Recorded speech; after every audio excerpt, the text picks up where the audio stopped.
សួស្តីអ្នកទាំងអស់គ្នាស្វាគមន៍មកកាន់មេរៀន Microsoft Excel វគ្គបន្តពេលនេះអ្នកទាំងអស់គ្នាត្រូវអនុវត្តនៅលំហាត់បន្តគឺលំហាត់ទី4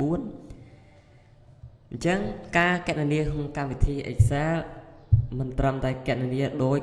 គណិតវិទ្យាប៉ុណ្ណោះទេគេមានផ្លូវកាត់ដើម្បីគណនាអញ្ចឹងពេលនេះអ្នកទាំងអស់គ្នាត្រូវយល់ពីរូបមន្តមួយចំនួនអញ្ចឹងរូបមន្តនៅក្នុង Excel មួយចំនួនអ្នកទាំងអស់គ្នាដែលអ្នកទាំងអស់គ្នាត្រូវស្គាល់នៅពេលនេះគឺរូបមន្តផលបូកគឺរូបមន្ត sum រកមជ្ឈមភាគគឺរូបមន្ត average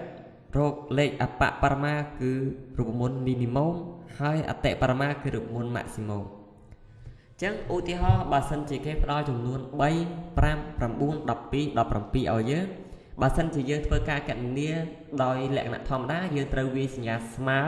យើងវាយលេខ3បន្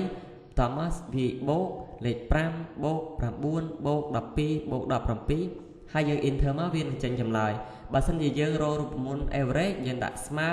បើបញ្ចុះវាយទិន្នន័យទាំងអស់ខាងលើបូកបញ្ចូលគ្នាបន្ទាប់មកយើងចែកនឹងចំនួនលេខដែលគេបានរៀបរាប់អ្នកទាំងអស់គ្នានឹងឃើញលទ្ធផលហើយមួយទៀតបានអ្នកទាំងអស់គ្នារកចំនួនអបបរមាអ្នកទាំងអស់គ្នានឹងស្វែងរកថាលេខ3ជាអបបរមាបើអ្នកទាំងអស់គ្នារកចំនួនអតិបរមាអ្នកទាំងអស់គ្នានឹងឃើញលេខ17ជាលេខអតិបរមាអញ្ចឹងតើរូបមន្តទាំងនេះមានប្រយោជន៍សម្រាប់គ្រូបង្រៀនយ៉ាងដូចម្ដេចហើយរូបមន្តទាំងនេះមានប្រយោជន៍សម្រាប់អាជីវកម្មយ៉ាងដូចម្ដេចអញ្ចឹងពេលនេះយើងសាកអនុវត្តការគណនាដោយប្រើកាឡាយោងច្រើនអញ្ចឹងខ្ញុំសូមរៀបរាប់នៅរូបមន្តអំបញ្ញមិញបើសិនជាយើងវាយនៅក្នុង Excel រូបមន្តផលបូកយើងត្រូវសរសេរយើងត្រូវវាយស្មើសាំបើវងចកយើង select នៅកាឡាយោងដែលយើងត្រូវប្រើឧទាហរណ៍ស្មើសាំបើវងចកបូកត្រណីពី A1 រហូតដល់ A5 តមករូបមន្តមជ្ឈមភាគអ្នកទាំងអស់គ្នាត្រូវវាយស្មើ average បើវងចកយកម៉ៅ select ចំក្រឡាយោងដែលអ្នកត្រូវប្រើបើឧទាហរណ៍ស្មើ average បើវងចក A1.2 F1 មានន័យថា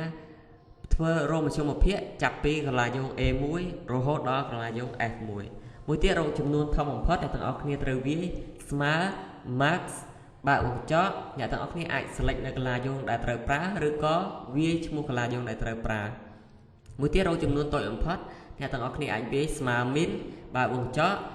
យកកន្លែងយោងដែលត្រូវប្រើមកដាក់នៅក្នុងនឹងមកក្នុងវងចកនឹងមកអញ្ចឹងពេលនេះគេមានតារាងបង្ហាញពិន្ទុសិស្សក្នុងមុខវិជ្ជា3ផ្សេងគ្នាគេទាមទារឲ្យយើងគណនាពិន្ទុសរុប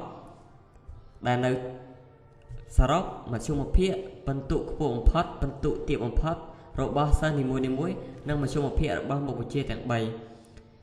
ចឹងនៅត្រង់សាំគឺជាកន្លែងសម្រាប់ឲ្យយើងរកពិន្ទុសរុបមួយទៀត average រកមជ្ឈមភាគកន្លែង max គឺឲ្យយើងរកពិន្ទុខ្ពស់បំផុត min រកពិន្ទុទាបបំផុតហើយអ្នកទាំងអស់គ្នាត្រូវរកមជ្ឈមភាគ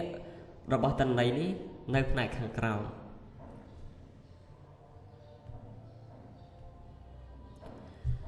ចឹងវិធីគណនាអ្នកនៅត្រង់ចំណុចដែលយើងរកពិន្ទុសរុបកន្លែងសាំនៅជួរតន្ន័យឈ្មោះសិស្សខាងលើអ្នកទាំងអស់គ្នាត្រូវវាយសញ្ញាស្មើវាយពាក្យសាំបើវងចកចុចលើកន្លែងយោង D43 ហើយអូសទៅស្ដាំដល់កន្លែងយោង D43 ហើយចុច enter